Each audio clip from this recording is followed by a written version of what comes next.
Our Records presents The Incredible Hulk at Bay. As our story opens, the huge green mutant known as the Hulk has just rescued his friend Betty Talbot from the fury of an erupting volcano. Even Hulk knows that their chances of being found on this island are slim. But miracle. Betty, there is plane. Go to them. They will take you home. Go. Hulk will be all right. Steve, look, a woman. Good Lord, it's General Ross's daughter. Let's get her out of here fast, before this whole island explodes. The men pour out of the helicopter. They thought Betty Talbot dead. But sometimes the gods are kind. Good to see you, Mrs. Talbot. Anyone else around? My co-pilot thought he saw someone. No, Captain. I'm alone. Okay, then. Let's get out of here. As we said, the gods can be kind. But will they be kind to our stowaway? Hulk, who just saved Betty's life, is flying right back into the arms of General Ross, a man whose sworn aim in life is to catch and destroy the Hulk. This same General Ross, the builder of the notorious Hulkbuster base, will be waiting to welcome back his missing daughter. Maybe Hulk should have stayed with the erupting volcano. So how does it feel getting away from that island? Bet you can't wait to see General Ross again. Your father's quite a guy. Yes, I suppose he is. Betty's voice. Now Hulk remembers. He got in box to be near Betty. Betty is Hulk's friend. Mrs. Talbot, this isn't any of my business, but how did you survive on the island without help? You're right, Lieutenant. It isn't any of your business. Betty sounds angry. Should Hulk come out and help her? Hard for Hulk to think. Why is everything always so hard for Hulk?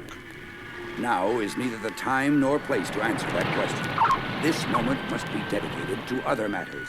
Among them, a reunion. You'll excuse me, won't you, Armbruster? I want to be alone when I meet my daughter. I read you, Ross. The reunion of father and daughter is just as it should be.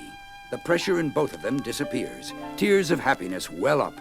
Unfortunately, moments like this can't last. Colonel Armbruster, the base is empty, sir. Completely deserted. If that means what I think it means, we're in trouble. Big trouble. Meanwhile, aboard the shuttle jet which acted as a ferry for Betty Talbot. It's happened again. The Hulk must have relaxed for a moment, perhaps fallen asleep. Whatever the reason, I've changed. I'm Bruce Banner again. The question now is, where am I? It looks like a military jet. I'd better find myself some camouflage. A few moments later, a very confused Robert Bruce Banner leaves the cargo hold of the giant jet, bearing little resemblance to the world-famous physicist who designed the deadly gamma bomb, or to the green creature who is Hyde to Banner's Jekyll. Rather, he seems to be simply a wandering enlisted man. If I remember the layout of the Hulkbuster base accurately, this air vent leads to the main underground concourse, and the concourse leads to the kitchens. One thing I learned a long time ago: never make plans on an empty stomach. The silent base seems strangely dead, except for the new arrivals. Still no sign of the men who are supposed to be manning this base? Colonel Armbruster, What is it, Rogers? I just returned from the radio bunker. All of the equipment has been sabotaged. Circuits smashed. Of course, we still have the radios in our jets, but... Then what's the problem, soldier? Seems to me we've got the situation well in hand. We'll check out this desertion thing, but for the moment, it seems things are more or less under control. Aim carefully, fool. We won't have time for a second shot. Don't worry, partner. Once I fired this baby, those Army boys will be about as much trouble as a class of first graders. 1 second. 2. And before the startled eyes of 35 professional warriors, an Army jet buckles and explodes. Smoke clears.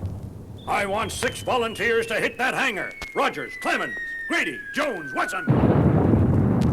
A moment's pause, and amid the rubble... Colonel, there's something moving in Hangar 2. Well, don't just stand there, soldier. We'll attack. Maybe you'd better take a look-see, sir. Eh? What in Sam Hill? Nightmare.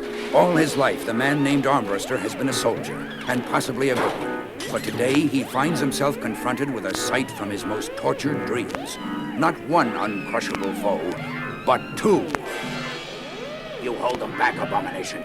Show them we mean business, and then nobody can stop us. Nobody in the whole wide world will ever stop us again. You're the same kind of creature as the Hulk, a gamma-ray mutant. Wrong, fool. I'm far more powerful than that green lump. I'm the Abomination, the strongest mutant of all. Not bad, friend. In the meantime, look at what I caught. What is this? What do you want? Want? Lady, we want the Hulk's blasted green hide. We kinda thought we'd team up to blast that flat-headed creep into tomorrow. As soon as the Hulk shows up here, and we figure to get him here with all this Hulkbuster equipment, all of you and him are gonna be dead. 12 hours, and night falls.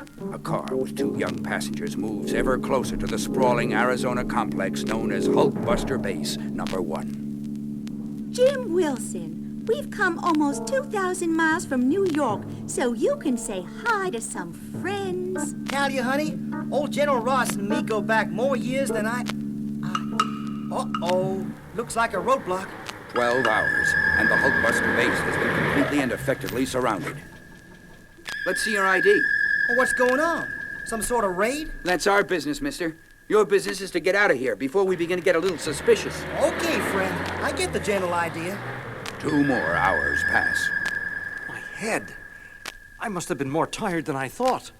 It just goes to show you a man can't lead a double life without getting pretty exhausted. Now that's odd. No one here. Not even a guard posted. Something's wrong. I can feel it. Dear Lord in heaven, no! Betty, General Ross, even Colonel Armbruster, sealed into one of the Hulk retaining cells? What in the name of sanity is going on?